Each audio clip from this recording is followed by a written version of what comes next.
जैसा कि आपको ज्ञात होगा, बीएड अभ्यर्थियों की प्राथमिक शिक्षक भर्ती एलिजिबिलिटी मैटर पर सुनवाई करते हुए माननीय सुप्रीम कोर्ट ने दिनांक 12 जनवरी 2023 को फैसले को सुरक्षित रख लिया है और अब केवल फैसले को डिलीवर करना बाकी है। इससे पहले शुक्रवार तक सभी पक्षों को अपना रिटर्न सबमिशन कंप्लीट करने के लिए माननीय सुप्रीम कोर्ट ने निर्देश दे दिए हैं। अब केवल फैसला आना बाकी है। इसके बाद से जब ये फैसला रिजर्व हुआ तो इस फैसले को आधार बनाते हुए केवीएस हेडक्वार्टर में ये अनुरोध किया गया है कि जो बीएड से संबंधित अभ्यर्थी हैं उनके एडमिट कार्ड को जारी ना किया जाए। क्या केवीएस की परीक्षा माननीय सुप्रीम कोर्ट के इस फैसले को रिजर्व करने के बाद से आगे शिफ्ट हो सकती है?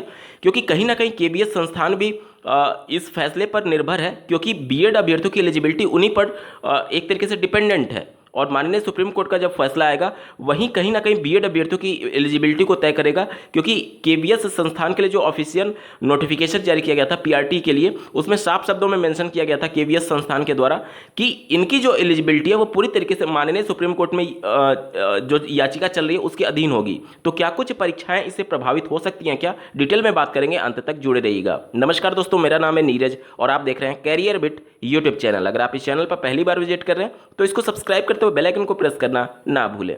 सबसे पहले तो बात कर लेते हैं केवीएस संगठन में हेडक्वार्टर में जो एक ऑनलाइन आईजीआरएस कंप्लेंट के माध्यम से रिक्वेस्ट की गई है उसको आप स्क्रीन पर देख पा रहे होंगे। 12 जनवरी 2023 को जब ऑर्डर रिजर्व हुआ उसके तुरंत बाद ये एक तरीके से रिक्वेस्ट भेजी गई है केवीएस हेडक्वार्टर में, आप स्क्रीन पर देख पा रहे होंगे।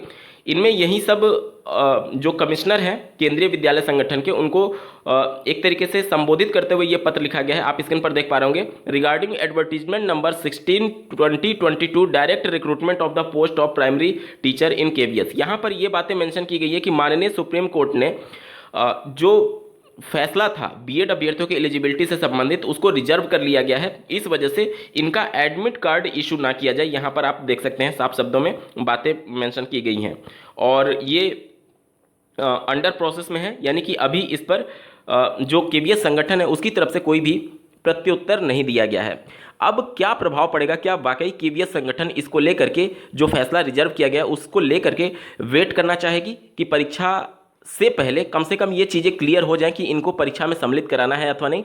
देखिए, कल के डेडिकेटेड वीडियो में मैंने आप सभी को अवगत करा दिया था कि फैसला कब आएगा। इसमें अभी थोड़ा संशय ये है कि जो एक जनरल आइडिया होता है वो 3 महीने का होता है कि 3 महीने में फैसला डिलीवर कर दिया जाता है। मतलब आम केसेज में जो भी मैक्सिमम केसेज होती है उसमें 3 महीने में फैसले को डिलीवर कर दिया जाता है।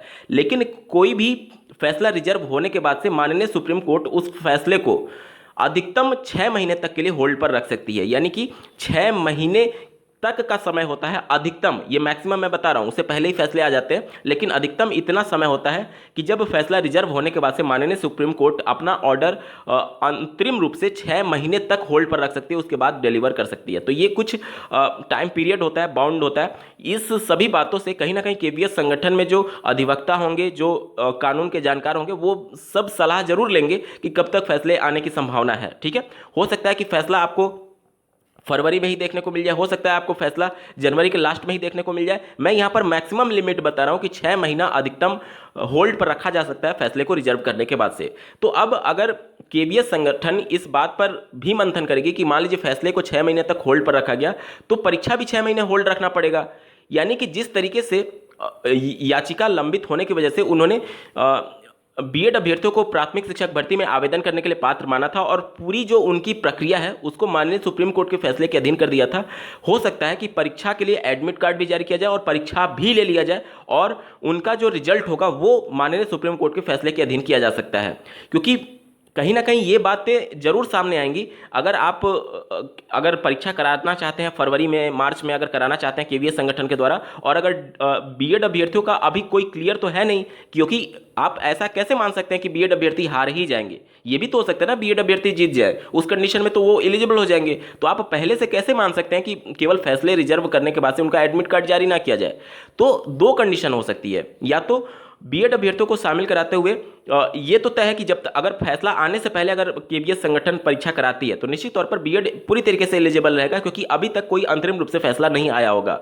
लेकिन अगर केवीएस संगठन इस मामले के लिए वेट करना चाहेगी तो 1 से 1.5 महीने वो वेट करके देख सकती है। अगर फैसला आ जाता है तो निश्चित तौर पर इसका पूरा प्रभाव पड़ेगा और बीएड अभ्यर्थियों की एलिजिबिलिटी तय होने के बाद से निश्चित तौर पर केवीएस संगठन उनके एलिजिबिलिटी को तय करते हुए एडमिट कार्ड पर फैसला ले सकती है।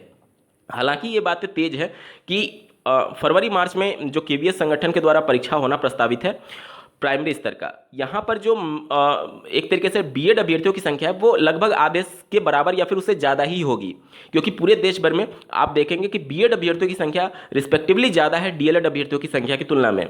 तो उस कंडीशन में जो मेजॉरिटी नंबर ऑफ कैंडिडेट हैं पीआरटी में जो अप्लाई किए हुए हैं नंबर ऑफ फॉर्म्स में, वो बीएड की संख्या ज़्यादा है, यानी कि एक बहुत बड़ा रोल अदा कर रहे हैं बीएड के कैंडिडेट। कहीं ना कहीं इनके द्वारा भी 1500 रुपये फी पेमेंट किया गया होगा केवीएस पीआरटी में जब वो लोग अप्लाई किए होंगे।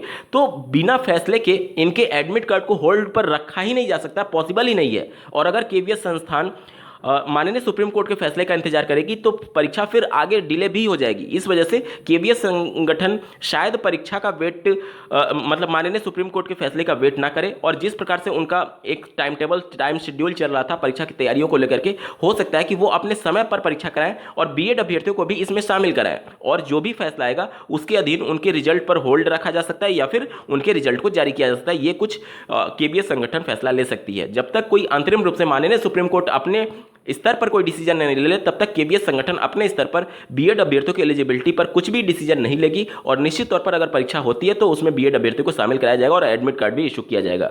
तो अभी चीज़ें क्लियर नहीं है कि केवीएस संगठन कब परीक्षा ले रही है, लेकिन निश्चित तौर पर फैसला रिजर्व होने के बाद से केवीएस संगठन एक बार जरूर विचार करेगी कि क्या हम लोग परीक्षा को कुछ समय डिले कर दे ताकि इनका जो डिसीजन है वो आ जाए, उसके बाद ही उसके अनुरूप ही हम परीक्षा का आयोजन करेंगे। तो ये सभी चीज़ें अब डिस्कशन का पार्ट है। निश्चित तौर पर फैसला रिजर्व होने के बाद से केवीएस हेडक्वार्टर में इन सभी बातों पर, इन सभी मुद्दों पर चर्चा जरूर होगी कि परीक्षा का जो भी शेड्यूल पहले था उसके बाद से कहीं ना कहीं इन सभी बातों पर चर्चा करने के बाद ही अब आगे का वो लोग टाइम शेड्यूल तय करेंगे। इस वीडियो को देखने के लिए आपका बहुत बहुत धन्यवाद। भगवान करे आपका दिन शुभ हो।